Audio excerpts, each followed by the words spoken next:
We took a little break from posting videos of our around the world trip. We were in Australia with some friends, just hanging out and relaxing, and now we are back on the road and finally in the country that we were probably most excited about, New Zealand!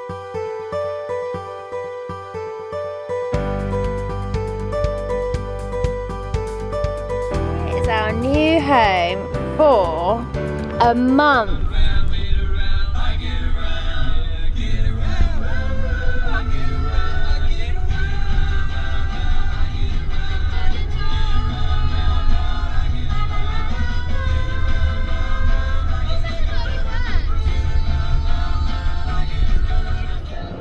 Just trying to work out if at the end of 4 weeks in this van we will be overly fond of it or absolutely sick of it. I'll report back and let you know. No, I love it! The plan was to drive across the whole country in our very own JUCY campervan, stopping at as many places as possible and finally getting to see this amazing country for ourselves. We started in the Bay of Islands, which is right at the top of the country. It's beautiful.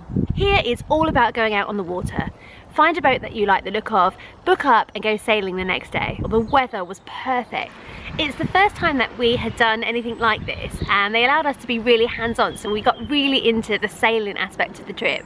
But of course, there was always time for lots of cannonballs into the sea, which is my favourite thing to do.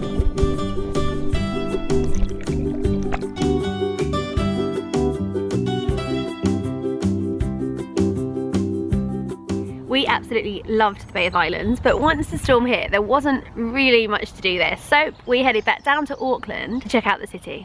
I have to be honest, I didn't think Auckland was the most exciting city I'd ever been to.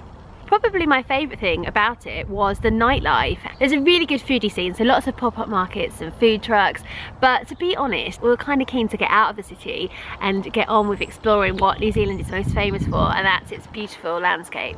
It's our 6th day in New Zealand, and today we're leaving Auckland and we're headed up to an area called Hot Water Beach.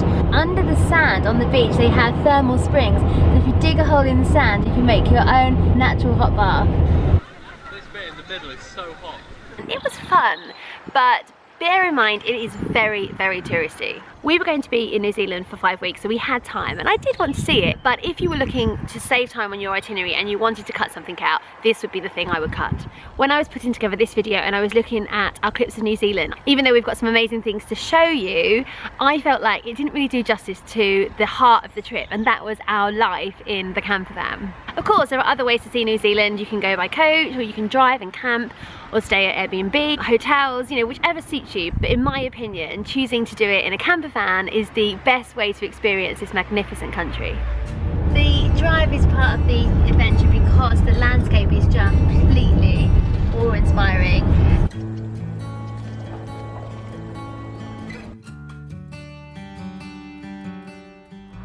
Welcome to a little snapshot of me and Juicy Lucy. And this is just a little sample of what you get.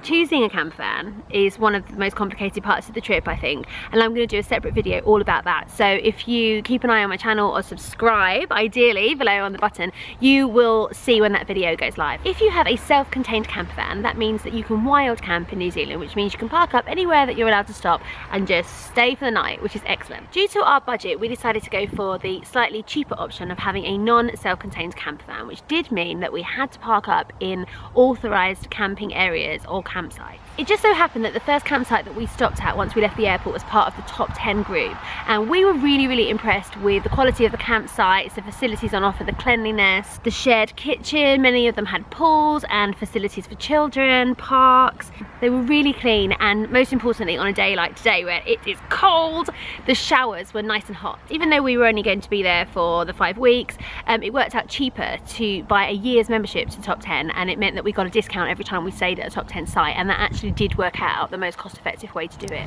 This is how we store the van when we are parked up. Suitcases and day bags in the front. Henry's folded up the bed. Kitchen. Fridge freezer.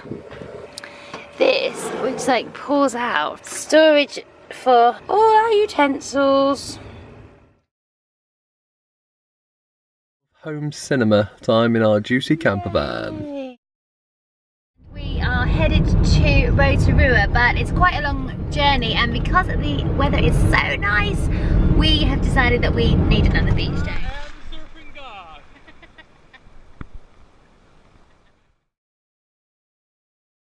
Rotorua is one of the key places that people want to go to in New Zealand, and it's really cool. The whole area has this geothermal activity taking place underground. So you'll find geysers, hot pools, thermal mud baths, and lots of history about the indigenous Maori culture. It's a very good place to go, but the sulphur that causes all of this thermal activity is a little bit stinky. Sulphury, eggy disgustingness.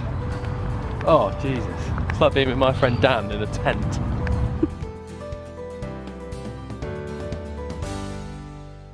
Apparently, the sulphur mud baths can have healing properties, such as helping with arthritis and eczema, and some people believe making you look younger.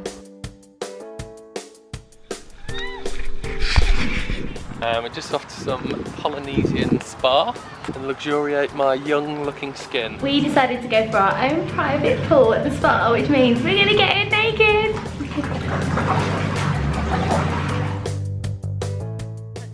From Rotorua, we took a slight detour and we drove across the country to possibly our favourite stop on the whole trip, the WAITOMO caves.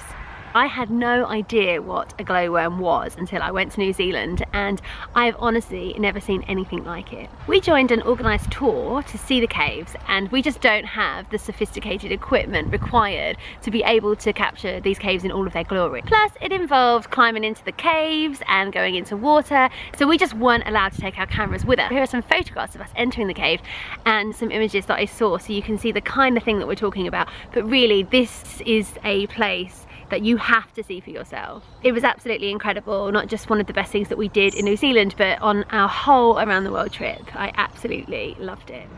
It's our 10th day in New Zealand and our 68th day on the trip, and we're still having a brilliant time. It was raining today, our day in Lake Taupo, so we just checked out the lake.